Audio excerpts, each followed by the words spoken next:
Today we're taking a look at the TF-12025 from ID Cooling.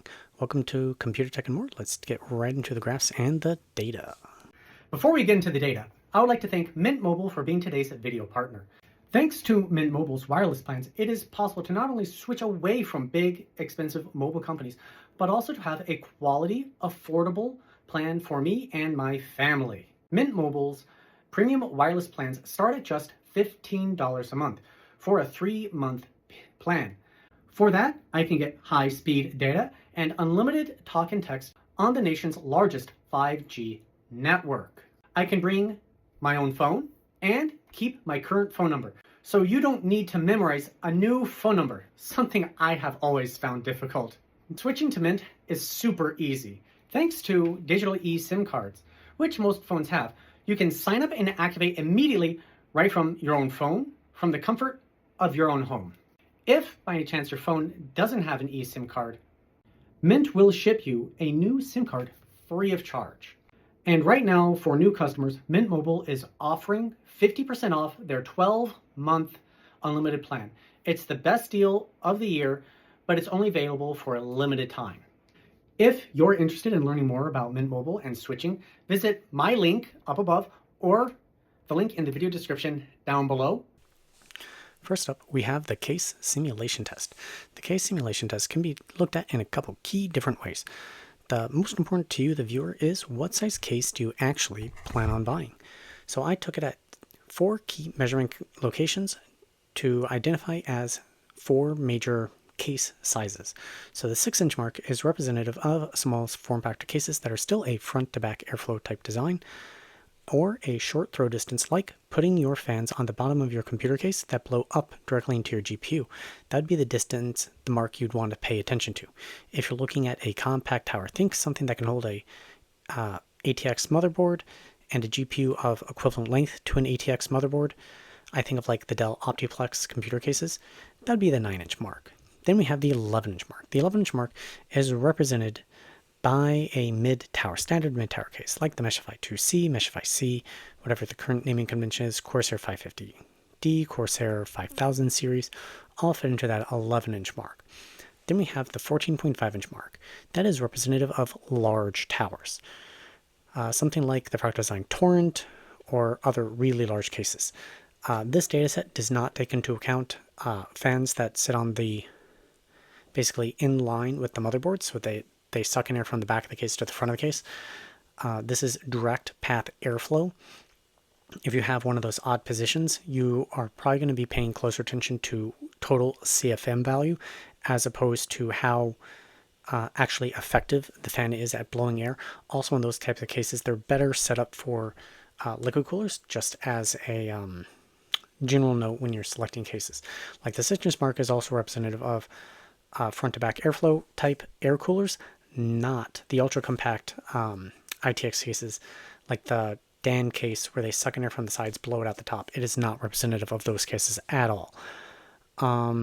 So what you're looking for here is a fan that has an effective airflow. You want it as flat a line as possible with as little drop in air speed as possible. So it's pretty clear that the TF-125 does have a pretty steep drop off. But how does it compare against my control fan? It is this teal line. The control fan is 3 parts A12X25 to 1 part A14, sort of like a blend fan that is sort of like a 130 millimeter class fan if it were ever to exist. So it gives kind of a good performance value. 120 millimeter class fans tend to do better with 6 and 9-inch mark, while 140 millimeter class fans tend to do better at the 11 and 14.5-inch mark. Again, this is airspeed, not CFM. So the TF-12025, I'm going to probably just call it the TF this going forward, has a very steep drop-off in airspeed. So its frame clearly does not focus the airflow at all. At 100% PWM fan signal, it still is holding true to that, where it just is dissipating air off to the sides very readily. Oh, my graph is a little wonky. But how does it compare against other fans? Well, this yellow line right here is represented by the Wonder Snail. I consider it the bottom end of what I consider a good fan, and mostly because of the 14.5-inch mark, because it's so efficient at pushing air that it actually beats a lot of other fans in larger cases. This grouping at the top is are all fans that I consider very good. So you want a fan that's kind of up here. So we got like the TF-12025, the General Typhoon. What else do we got up here? The A12X25 is up here, and a bunch of other ones. The Masterfan SF120M. So we pretty much see that the TF-12025 starts off actually kind of okay because it can just push air, but it loses speed very quickly. So I wouldn't really use it as a case fan unless absolutely necessary. Now at 100%, still dropping off way too quickly. It's well towards the bottom of the pack. So again, not really one you'd want to consider for a case fan. And its noise performance. Noise performance was taken at the 9-inch mark because I need airspeeds over 0.5 meters per second in order for my anemometer's minimum reading is 0.3 meters per second, which is why I'd like to upgrade it. And through YouTube members and my Patreon page will allow me to buy all the better testing equipment that we can use going forward.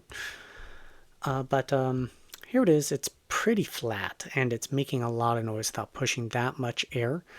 So again, it's driving home the point that it's just not that effective for case airflow.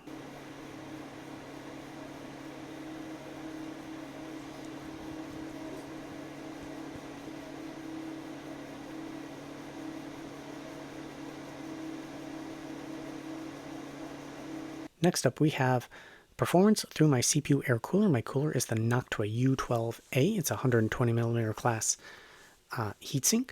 I am looking at adding radiator testing in the future, but the graph on the left side is RPM versus airspeed. So this is basically a blade efficiency graph. It is how good is this blade design at shoving air through the cooler.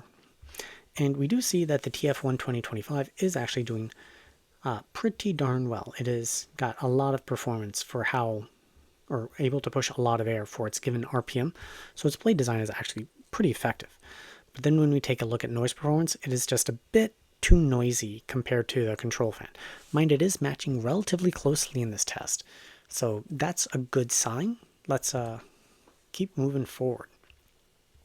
So this is noise normalized results comparing it to the other fans. If you're wondering what this data is, I did a whole series of tests on my cooler, and I was able to, in the end, mathematically determine what airspeed matches to approximately what wattage. But every CPU and every cooler is a little bit different. So this is just for my cooler, the Noctua U12A, and for my CPU, the i7-11700K. So what does this mean for these fans on it? Well, it equates to that wattage for my particular system. But for your system, it is a given data point. So if you know you have one fan, and if you upgrade to a different fan, you'd know roughly how much extra percentage improvement in performance you're going to be seeing. So it allow your CPU, if it's unlocked, to run a little bit more power, or if it's locked, a little bit cooler, or you can back off the PWM fan signal just a little bit, and now your system will be running a little bit quieter. The TF is kind of middle of the pack. It's in actually a pretty good space at 1.1 meters per second of airflow. Mind, it's in a round-off zone, so you do see a bunch of other fans around it. But with repeat testing and averaging calculations, it is just a little bit underperforming the ones over top of it. And it's got a little bit better performance than the TLG12. When we look at it running at 100% PWM fan signal, well, it is outperforming quite a few other fans, including the A12X25 down here, which is pushing 1.9 meters per second of air.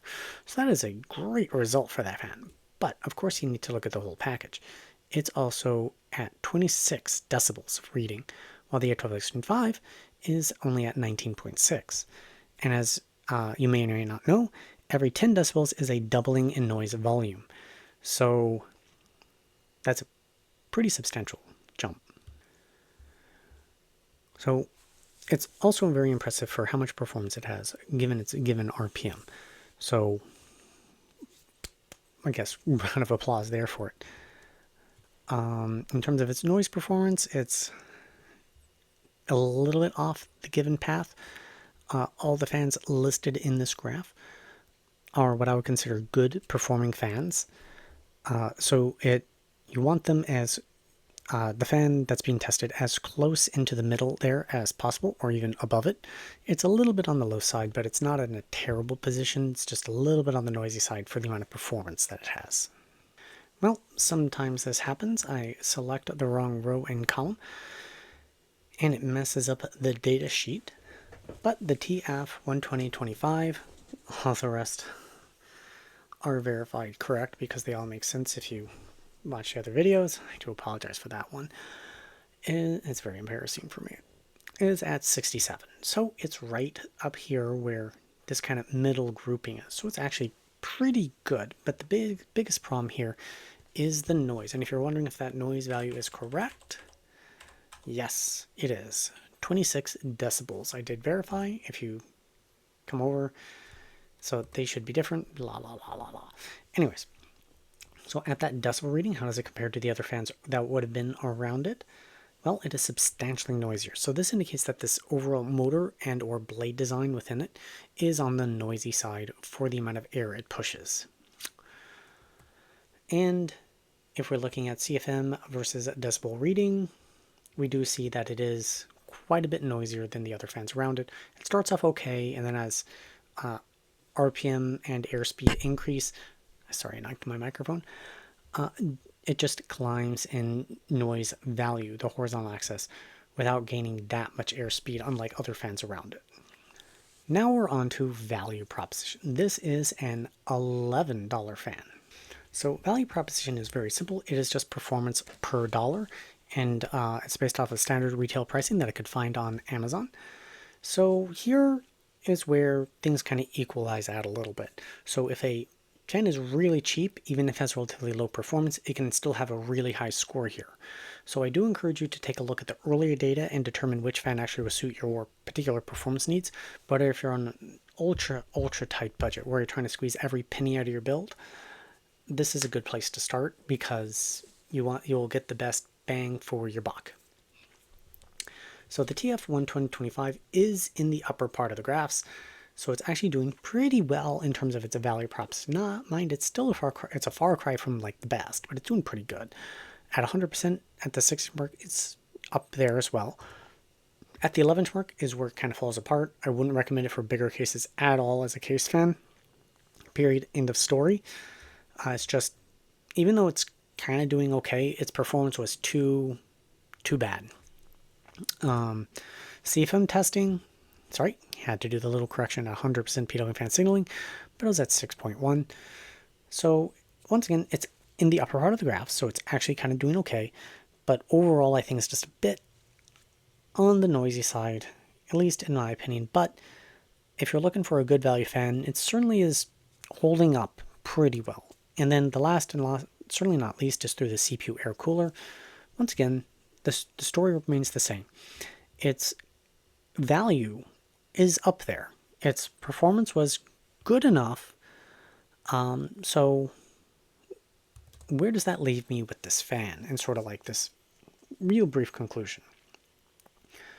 I wouldn't really use it as a case fan.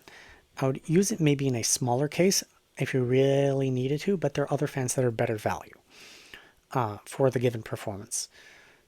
Short throw distances, okay, it's through the CPU cooler. If you need one through a cooler, well, there are other fans that are better value, and its performance wasn't that great. So personally, I think it's a little bit on the noisy side. But if you do just need a cheap fan and something sufficient, I think you couldn't go wrong. So I guess take that for what you will. It is a blade design of older style. It's not used as commonly these days, so I guess take that for what you will. And last but certainly not least in this video, I like to show off my raw data. This raw data does belong to me. If you want to use it for your own purposes, meaning if you want to put it into your own Excel chart to do your own calculations for data keeping purposes, you are more than welcome to do so. However, if you're going to use it in any sort of publication, written journal, video, I do ask that you reference me and my channel and or ask my permission. More likely than not, you're going to get it, but I just ask that you do it because it's, well, the nice thing to do. If you've got suggestions for more fans for me to take a look at, please leave that in the comment section down below. If you've got suggestions on ways I can improve these videos, I'm looking for constructive criticism so they're more enjoyable to watch. Understand I am a small channel. I've got very limited resources for this channel. So it may be outside of what my capabilities are, or if it's within my capabilities, it may take a little bit of time for me to implement because I tend to do a lot of recording all at once and then basically grind through processing the videos into a final format. And the last point is the best way to support this channel is hitting that subscribe button. If you want to be a supporter of the channel, I would greatly appreciate it. Meaning, join me as a YouTube member, doing supers, join me on Patreon. Every penny that I get through that goes directly back in this channel to buy better testing equipment. I want to make a little noise chamber. I want to get a better anemometer. I want to get a dedicated microphone. I do have a vision of where I'd like this channel to go, but unfortunately just don't have basically the monetary resources to get there. But regardless of basically funding or no funding, I plan on keep making videos the best that I can. And I guess that's it. Thank you very much for watching Computer Tech and More. I hope to see you next time.